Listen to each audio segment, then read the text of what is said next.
afternoon, everybody. Welcome back to Lydia's Plate. Today we're going to make banana bread.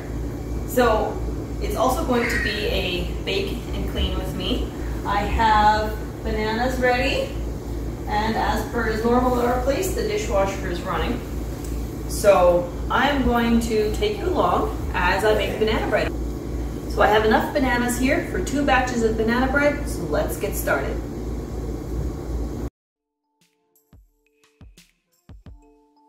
The first thing I need to do is get my bananas peeled. I'm a little picky with this. I will pick off every little strand that I actually don't want to eat, but that's okay. That's why I'm making it myself, so I can have it exactly the way I want it.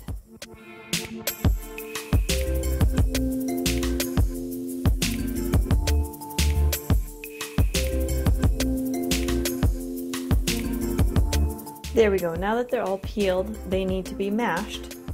And I'm going to do this one at a time in the bowl. That way I can make sure that I got them all well mashed. Now that the mashing is done, I need to add some water. I'm doing a triple recipe, so it'll be 1.5 cups of water, but I will link the recipe for a single batch in the description box. Give that a little stir again, and then we can get on with the bulk of the banana bread.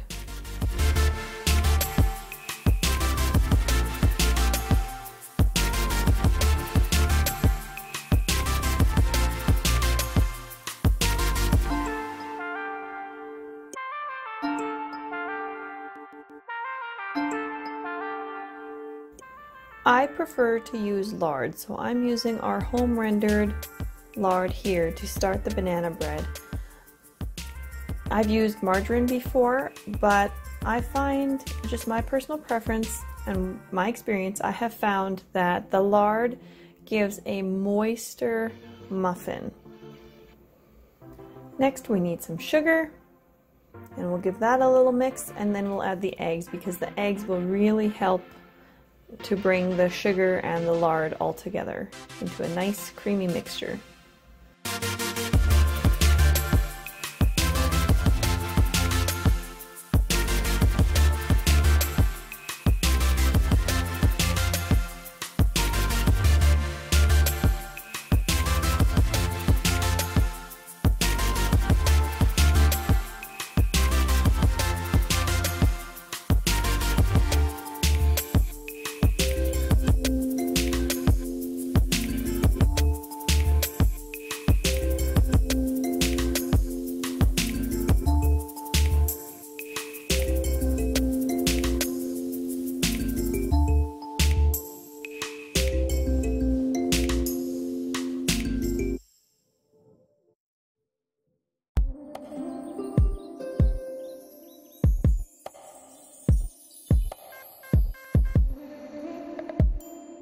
You could use egg beaters here, but after mine broke when they were not very old, I just decided to quit spending money on beaters. So I just mix it by hand. Now I'm adding some vanilla, salt, and baking soda.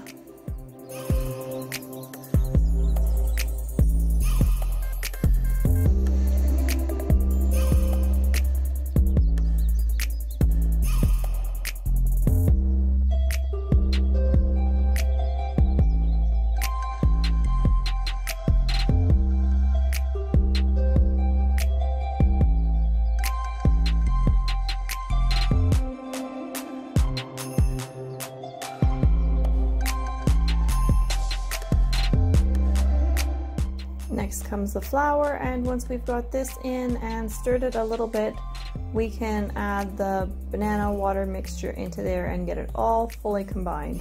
Now if I was making banana muffins, I would add chocolate chips once I had the banana mixture all combined with this mixture that's currently in the red bowl.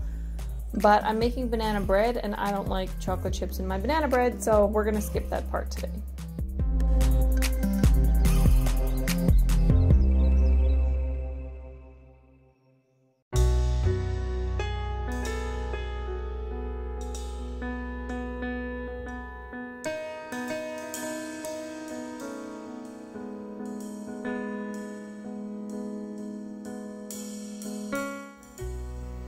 And you can see I'm mixing this really, really well. I don't want to have any pockets of flour in there.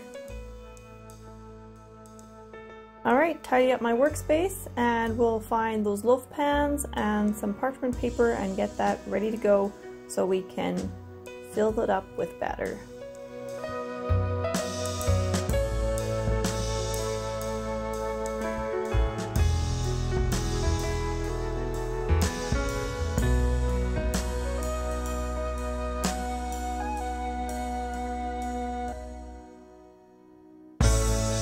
I find it works best to stick one hand in there and hold it down, and then fold that parchment paper all the way around the edges nice and tight and firm so that it will stay in there.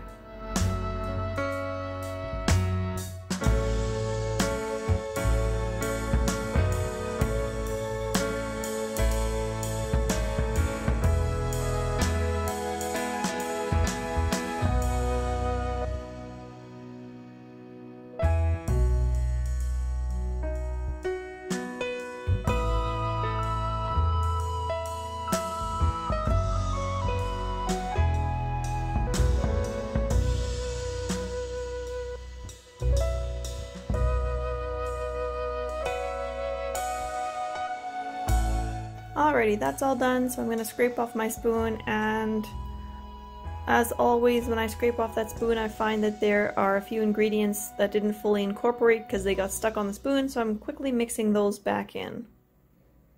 There we go. Now that that's all done, we can start filling our loaf pans with this banana batter.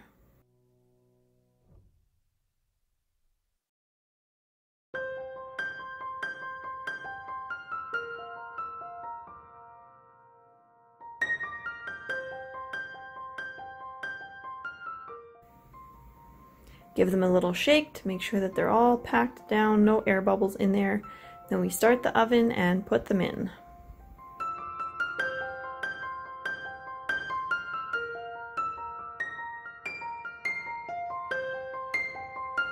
So now I just have to clean up the workspace. The dishwasher's still running, so I can't load it yet, but I can clean up these eggshells. As I've often mentioned, we raise our own chickens and therefore get eggs from our laying hens. And so we save our eggshells, crush them up, and feed them back to the chickens so that they can continue making nice hard shells on future eggs.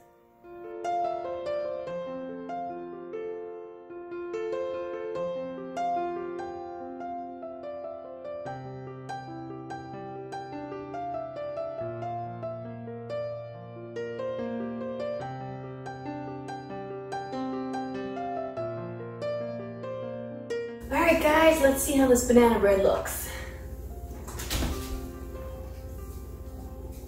It's been an hour and 15 minutes. Let's see.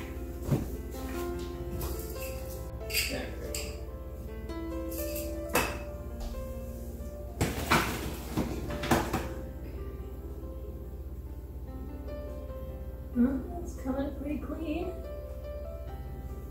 Nope, isn't that? Toothpick has a slim little wood on it. Let's not have that. Let's try this one. Yep, it's coming clean too.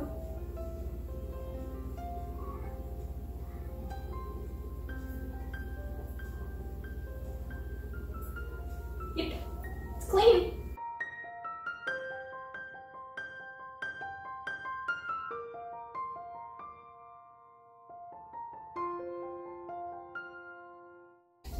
So you guys have seen all those dishes on the counter. The girls have cleaned those up like I asked. And they've cleaned out the dishwasher, so all we have to do is load it.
nice and easy with parchment paper.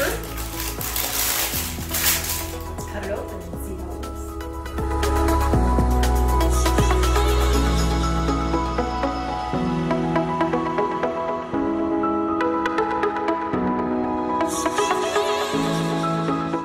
Alrighty, so to finish cleaning up this banana bread, and one of the kiddos had asked for all the crumbs that fell off as I was cutting them, any crustiness that came from around the edges, and we've also finished supper, so now I have enough dishes to fill the dishwasher the rest of the way and get it started, plus more for the next load. They're not all going to fit, but that's okay. That is life here on the homestead when we're cooking meals from scratch and baking in between. I'm just so thankful to have a dishwasher. It feels like it would take me so long to get the dishes done if I had to wash them by hand all the time. I have done it before when I've been in between dishwashers or when a dishwasher wasn't working properly and I got tired of trying to fix it, but that's all in the past, and now that I have a working dishwasher again, I am so thankful for it and happy to use it. More than happy to use it.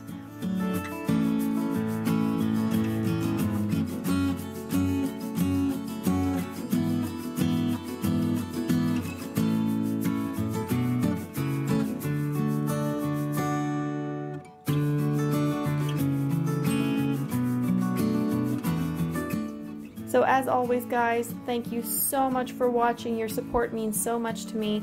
If you liked this video, please give it a thumbs up. Subscribe if you haven't yet or if you want to. And if you want to be notified every time we post a new video, then hit that bell so that you'll receive all the notifications. We post videos on homeschooling, homesteading, animals, garden, cooking, baking, cleaning, motivation, all kinds. So if you want to be notified, make sure you hit that bell, and we'll see you in the next video. Bye guys!